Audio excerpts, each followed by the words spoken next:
කදුරු ශාකය කදුරු වර්ග කීපයකි. දිවි කදුරු, වෙල් කදුරු, ගොඩ කදුරු, වල් කදුරු. වෙල් කදුරු ලී වෙස්මුහුණු කර්මාන්තය සඳහා යොදා ගන්නා දැවමය මාධ්‍යයි. බර සැහැල්ලු වීමත්, දීර්ඝ කාලයක් ගුල්ලු ගැසීමකින් තොරව තබා ගැනීමට හැකිවීමත්, ශක්තිමත් වීමත් මාධ්‍ය ලෙස යොදා ගැනීමට හේතුවයි. සමහර කදුරු වර්ග වෙද හෙදකම්වලට යොදා ගනී. කදුරු විෂ සහිතය. වෙදකමට යොදා ගැනීමේදී විෂ නසා භාවිතයට ගනී. දිය කදුරු වෙරළාසන්නේ දිය පාරවල්, ඔයවල් හා කුඹුරු ආශ්‍රිතව දැකිය හැකි විශාල පඳුරක් සහිත ජලාශ්‍රිත ශාක විශේෂයක් වෙන අතර එය උග්‍ර විෂ සහිතය. ඉංග්‍රීසි භාෂාවෙන් පොයිසන් නට් ලෙස හැඳින්වෙන දිය කදුරුවල විද්‍යාත්මක නාමය සර්බරා මන්හාස් වේ. දිවි කදුරු ශ්‍රී ලංකාවේ උෂ්ණ ප්‍රදේශවල හා තෙත් කලාපීය පහතරට දැකිය හැකි කදුරු පවුලේ අනෙක් සමාජිකයා වෙයි. උද්භිත විද්‍යාත්මකව ටැබනයි මොන්ටානා ඩයිකොටෝමා නමින් හැඳින්වෙන මෙම ශාකයට ඉංග්‍රීසි භාෂාවේ ඊව්ස් ඇපල් ලෙස භාවිත කරයි. තවද ශාන්ති කර්ම, විෂ කැපිලි ආදියට දිවි කදුරු අතු භාවිතා කරයි. එමෙන්ම යන්ත්‍ර මන්ත්‍ර, හදි හූනියම් ආදී ගුරුකම් කටයුතු සඳහාද මෙම ශාකයේ කොටස් යොදා ගනී. දිවි කදුරු ගස් යටින් යකුන්, සර්පයන් ගමන් නොකරන බව ගැමියන් විශ්වාස කරයි. දිවි කදුරු ලීය උඩරට නැටුම් ශිල්පීන්ගේ වෙස් පළඟනා සෑදීමේදී යොදා ගනී. දිවි කදුරු ඇපෝසයිනේසී කුලයට අයත් ශාකයකි. පාරම්පරික ශිල්පියා නිර්මාණ කිරීමේදී ස්වාභාවික පරිසරයේ තම දුටු දේ ඒ ආකාරයෙන්ම ඉදිරිපත් කිරීමට වඩා නිර්මාණාත්මක ලෙස ඉදිරිපත් කිරීමට පෙළඹී ඇත. දිව්‍ය ගණය. දිව්‍ය ගණයට අයත් වන්නේ ඉර සහ සඳයි. මෙයින් සදාකාලික බව, ස්ථීර බව සංකේතවත් කෙරේ. බොහෝ විට සරල මණ්ඩලයක මිනිස් මුහුණක හැඩයත් මණ්ඩලය වටා ගිනිදැල් විහිදෙන ආකාරයත් ඉර සංකේතයෙන් දිස්වේ. සරල මණ්ඩලයක සස සාවකුගේ රූපය සටහන් කර සඳ සංකේතවත් කර ඇත. ඔවුන් ස්වාභාවික පරිසරයේ ඇති වස්තුන් ඒ අයුරින්ම නොයඳ ඒවා නිර්මාණාත්මකව ඇඳ ඇත. ආයුබෝවන්. අද අපි යන්නේ ලෝකේ වඩාත්ම අద్භූත හා විස්මයජනකම ප්‍රතිමාව සොයාගෙනයි. ඒ තමයි මහා ගීසා ස්ෆින්ක්ස් ප්‍රතිමාව. වසර දහස් ගණනක් තිස්සේ මේ ප්‍රතිමාව ලෝකය පුරා මිනිසුන් මවිතයට පත් කරන්නේ ඇයි? අපි බලමු. මෙහි විශේෂත්වය වන්නේ එහි හැඩයයි. එය මිනිස් හිසක් සහ සිංහයෙකුගේ ශරීරය එකට කැටියම් කර තිබීමයි. මෙහි උසින් අඩි 66ක් පමණ වන අතර පළල අඩි 240ක් පමණ වේ. එය තනි හුණුගල් පර්වතයකින් නෙලා ඇත. මේ විශ්මිත නිර්මාණය ගොඩනගා ඇත්තේ ක්‍රිස්තු පූර්ව 2440 දී පමණ පැරණි රාජධානි සමයේදීය. ස්ෆින්ක්ස් මුහුණ කෆ්රේ රජුගේ මුහුණ බවට මතයක් පවතී.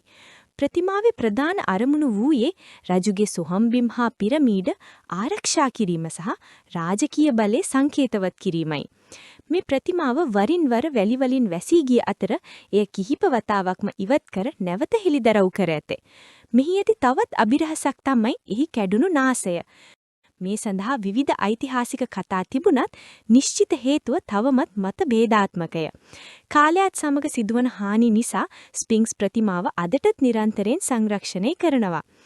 ස්ෆින්ක්ස් යනු පුරාණ ඊජිප්තුවේ බලය, අභිරහස් සහ ශිල්පීය හැකියාව ලොවට පෙන්වන විශිෂ්ටතම උදාහරණයකි. ඔයාලා හැමෝම මේ ලෝකේ තියෙන ලස්සනම වර්ණ දෙකල ඇති නේද? හිරුවෙලිය, මල්, සමනලුන්, දේදුන්න හැම තැනම වර්ණ. ඔයාලා දන්නවද මේ හැම වර්ණයක්ම හදන්න පුළුවන් මූලිකම වර්ණ තුනක් තියෙනවා කියලා? අද අපි මේ වර්ණ ලෝකයේ රජවරු වගේ ඉන්න මූලික වර්ණ ප්‍රයිමරි කලර්ස් ගැන ඉගෙන ගමු. මූලික වර්ණ කියන්නේ මොනවද? සරලවම කියනවනම් මේවා තමයි වර්ණවල අම්මා තාත්තා වගේ. මූලික වර්ණ කියන්නේ වෙනත් කිසිම වර්ණයක් මිශ්‍ර කරලා හදන්න බැරි වර්ණ තුනටයි. ඒවා ස්වභාවිකවම පවතිනවා. එහෙනම් ඒ වීර වර්ණ තුන මොනවද කියලා බලමු. රතු, කහ, නිල්. මතක තියාගන්න. රතු කහ නිල් තමයි අපේ මූලික වර්ණ තුන. දැන් අපි මේ වර්ණ තුන අපේ ලෝකේ කොහෙද තියෙන්නේ කියලා පොඩ්ඩක් බලමු. බලන්න මේ රතු පාට රසම රස ඇපල් ගෙඩියක් හදිසි ගිනි නිවීමේ රතයක් මේ හැමදේම රතු පාටයි. ඊළඟට අපිට තියෙනවා කහ පාට. උදේට පායන හිරු, ඉදුණු කෙසෙල් ගෙඩිය. අවසානෙට අපේ අහස වගේ, සාගරය වගේ ලස්සන නිල් පාට. මේ වර්ණ තුන තමයි අපි චිත්‍ර අඳින්න, රෙදි පාට කරන්න, ගෙවල් පාට කරන්න පාවිච්චි කරන අනෙක් හැම වර්ණයකම මූලාශ්‍රය වෙන්නේ. දැන් මේ මූලික වර්ණවල තියෙන සුපිරිම බලය මොකක්ද කියලා බලමු. ඒ තමයි අලුත් වර්ණ හැදීමේ හැකියාව. මූලික වර්ණ දෙකක් සමාන ප්‍රමාණයෙන් මිශ්‍ර කළාම අපිට ද්විතීයික වර්ණ ලැබෙනවා. බලන්න අපි රතුයි කහයි එකට මිශ්‍ර කළොත් ලැබෙන්නේ තැඹිලි පාටයි. ඊළඟට නිල් සහ කහ මිශ්‍ර කර විට අපිට ලස්සන කොළ පාටක් ලැබෙනවා. අන්තිමට රතු සහ නිල් මිශ්‍ර කළාම ලැබෙන්නේ දම් වයලට් පාටයි. මේ ආකාරයට රතු කහ නිල් කියන වීරයන් තුන්දෙනාගෙන් තමයි මුළු වර්ණ ලෝකයම නිර්මාණය වෙන්නේ. එහෙනම් දුවේ පුතේ අද අපි ඉගෙන ගත්තා රතු කහ නිල් තමයි අපේ මූලික වර්ණ තුන. අපි හැමෝම දියසායම්, තෙල් සායම් හෝ ඇක්‍රිලික් ගැන අහලා තිබෙනවා. ඒත් ඔබ දන්නවද තෙල් සායම් ලෝකයට එන්න කලින් මීට අවුරුදු 100 ගණනකට ඉහතදී ලෝකයේ තිබුණු ප්‍රධානතම චිත්‍ර මාධ්‍ය මොකක්ද කියලා. අද අපි කතා කරන්නේ ලෝක ප්‍රකට චිත්‍රපවා බිහි වෙන්න මඟ පෑදූ ඉතාමත් පැරණි සහ අද්විතීය චිත්‍ර කලාවක් වන ටෙම්පරා කලාව ගැනයි. ටෙම්පරා යනු කුමක්ද? මෙර් සරලව හැඳින්වුවහොත් වියලි බදාමේ මත බන්ධන මාධ්‍යයක් සමග මිශ්‍ර කරගන්නා ලද වර්ණ වලින් සිතුවම් ඇඳීමේ ක්‍රමයයි. තවදුරටත් අපි ඒ පිළිබඳව විමසා බලමු. ටෙම්පරා කියන්නේ වර්ණක කුඩු පිග්මන්ට්ස් ජලයේ දියවන යම් ඇලෙන සුළු ද්‍රව්‍යයක් එක්ක මිශ්‍ර කරලා හදාගන්නේ සායම් වර්ගයකටයි. මෙතනදී වැදගත්ම දේ තමයි ඒ සඳහා යොදා ගන්නා මිශ්‍රකය. පැරණි කලාකරුවන් මේ සඳහා වැඩිපුරම පාවිච්චි කළේ බිත්තර කහමදය. ඒ නිසාම මේකට එග් ටෙම්පරා කියලාත් කියනවා. මීට අමතරව ගම් වර්ග හෝ ශාකයුෂත් මේ සඳහා යොදාගත්තා. ටෙම්පරාවල ඇති විශේෂත්වය. ටෙම්පරා කලාවේ තියෙන විශේෂත්වයන් මොනවාද? ඉක්මනින් වියලීම. මේ සායම් වර්ගය බොහොම වේගයෙන් වියලෙනවා. ඒ නිසා තෙල් සායම් වගේ ගොඩත් වෙලා අරන් වර්ණ මිශ්‍ර කරන්න බෑ. ඒ වෙනුවට කුඩා ඉරි ක්‍රොස් හැචිං මගින් තට්ටුවෙන් තට්ටුව වර්ණ ගොඩනගන්න සිද්ධ වෙනවා. කල් පැවැත්ම. මේක පුදුම හිතෙන දෙයක්.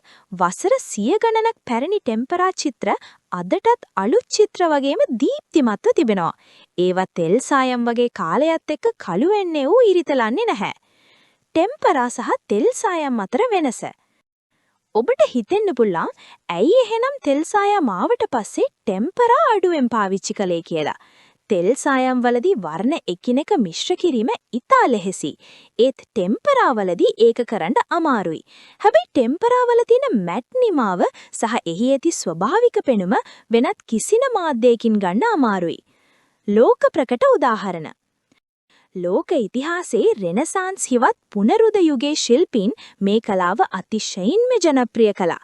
සැන්ඩ්‍රෝ බොටිසෙලිගේ The Birth of Venus චිත්‍රය ටෙම්පරා කලාවේ තියෙන උත්කෘෂ්ඨ නිර්මාණයක්. ඒ වගේම ඉතාලියේ පැරණි දේවස්ථානවල බිත්තිවල අඳින ලද බොහෝ චිත්‍ර සඳහාත් මේ මාධ්‍ය භාවිතා වුණා.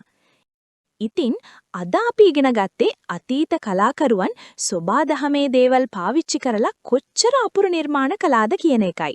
ඔබත් චිත්‍ර අඳින කෙනෙක් නම් කවදා හරි මේ එක් ටෙම්පරා ක්‍රමය අත්හදා බලන්න අමතක කරන්න එපා. අද වීඩියෝ එක ගැන ඔයාලගේ අදහස් පහලින් කමෙන්ට් කරන්න.